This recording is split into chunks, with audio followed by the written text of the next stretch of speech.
Hello, I'm Susan Smith, and I'm here with my colleagues Tim Barber, Neil Brody, and Cameron Holmstrom for another edition of What You Need to Know, a Canadian polycast by Bluesky Strategy Group.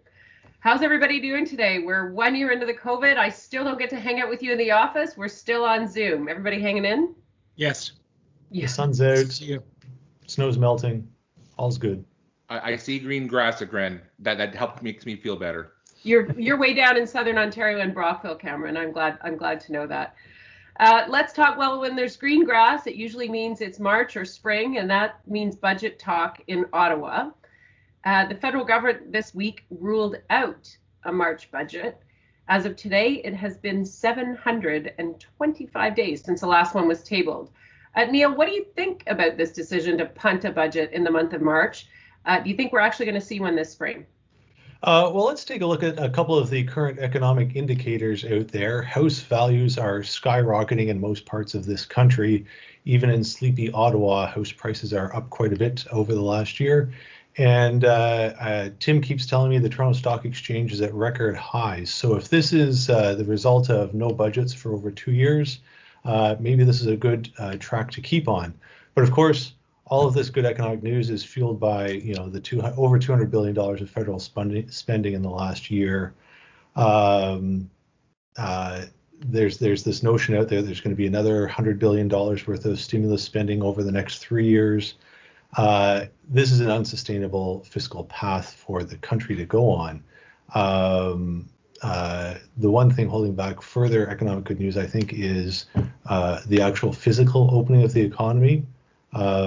Simply put, there's hundreds of thousands of Canadians still out of work, and the only reason they're generally out of work is because their workplace closed. So there's some good news about not having a budget. There's some bad news about not having a budget. But we have to see one this spring. The government's indicated that last fall in the economic statement, and this month as the talk around a budget heats up. Whether it's April, whether it's May, it'll be whatever the internal polling at the Liberal Party decides is the best time to go. Maybe the Easter Bunny will bring us a budget. Neil mentioned the fall economic statement. We had that from Minister. We didn't have a budget, but we did have the economic statement from Minister Freeland last fall. Do you think that gave us any insight into what we'll see in this budget when one finally lands? You know what, I find that interesting because, well, for starters, the fall economic statement still hasn't been passed by the House of Commons. So it was delivered in November and it still hasn't been acted upon. That's partially on the government for having delayed, brought it forward. That's partially on the Conservatives for kind of filibustering a bit in the House and playing some games. But I would just point out that whatever was promised in that fiscal update hasn't happened, short of a couple small things where they were able to just act. So does that presage something for a budget? I think it might, to the point that I really believe this government at some point wants to go to an election, and that originally in their perfect choice, this is not a budget they would have to have passed. This would have been a campaign document. Now we're at a point where I don't know how you're able to table a budget without actually having to pass it and starting to implement it. I think that's going to be the key difference in what we might see in this budget. We might actually see some more things in the window, because I think a lot of what was originally going to come in this budget would have been more aspirational. It would have been 3, 5, 10 years down the road, looking ahead, like a campaign document would look like.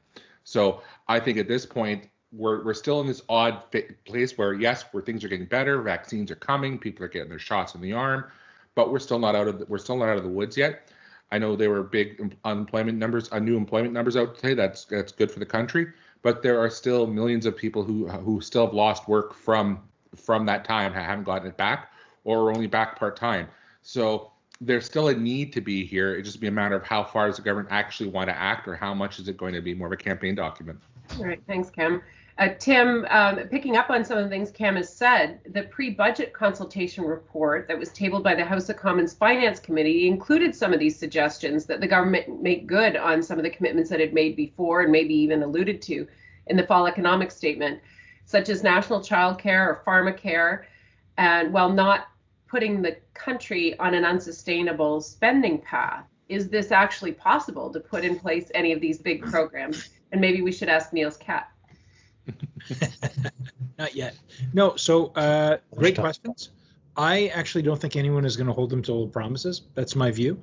I think that a lot of what's been a lot of this massive deficit that we're going to be dealing with in this next budget. And by the way, the promises which Neil referenced to future stimulus, I think is the entire focus. I don't think the stimulus will include pharmacare and childcare, although I heard Peter Weltman yesterday from the Ontario government speaking about the fact that female participation in the economy is way higher in Quebec, and you could point to the Quebec's childcare system as one of the key drivers of that.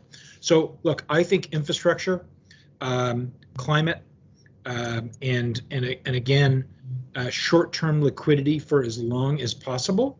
I think there's other budgets and other moments that there will be for addressing some of these other issues. And just one other quick thing, I do think the budget is in large measure the Liberal platform for an election, which I think increasingly will be the spring.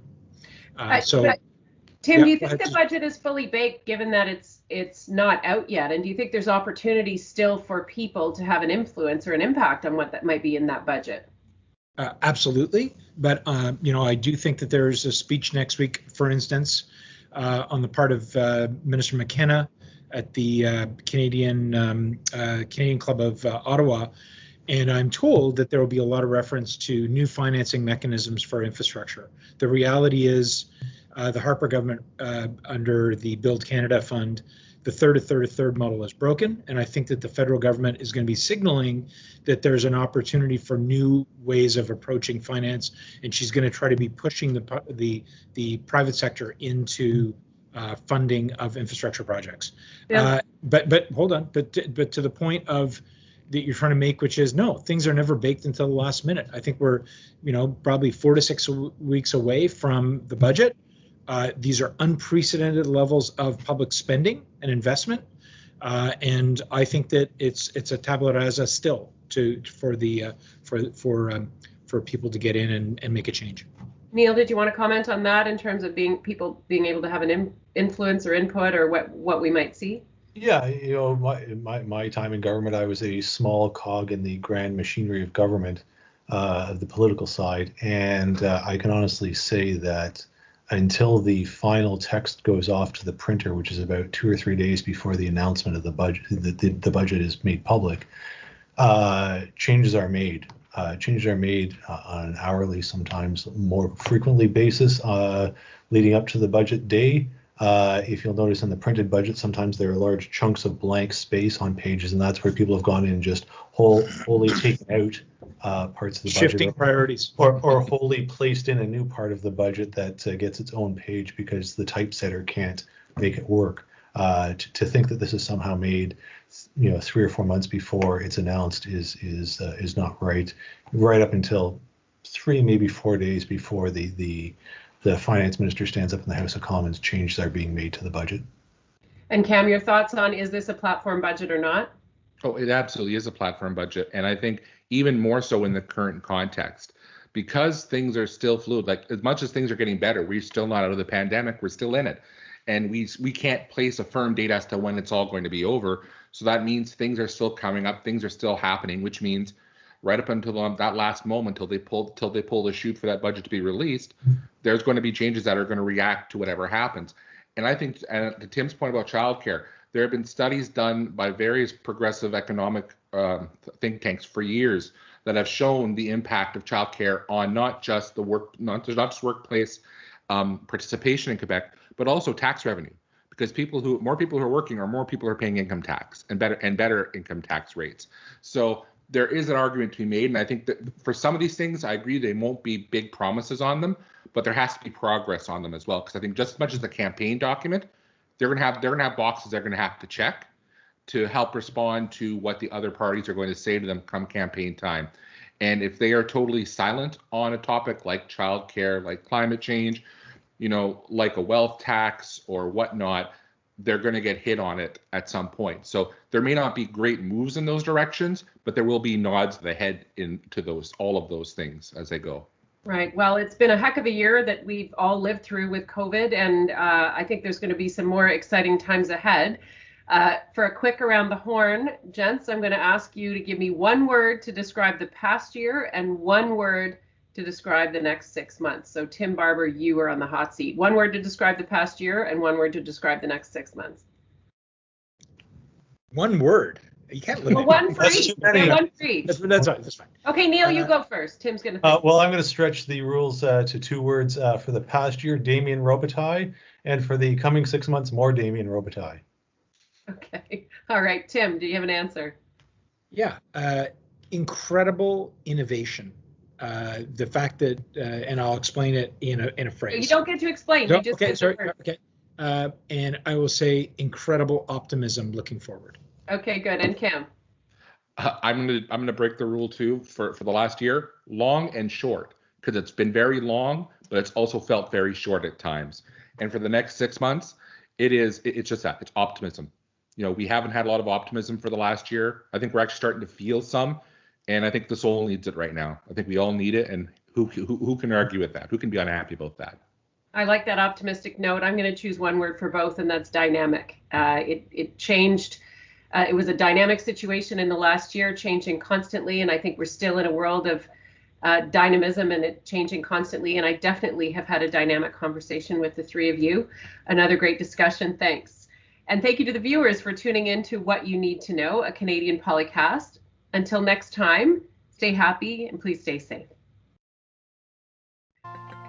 Bluesky Strategy Group is one of Canada's leading public affairs firms. For government relations, lobbying, and strategic communications advice across Canada, visit us at blueskystrategygroup.com. Bluesky Strategy Group is a proud member of the Global Communications Alliance.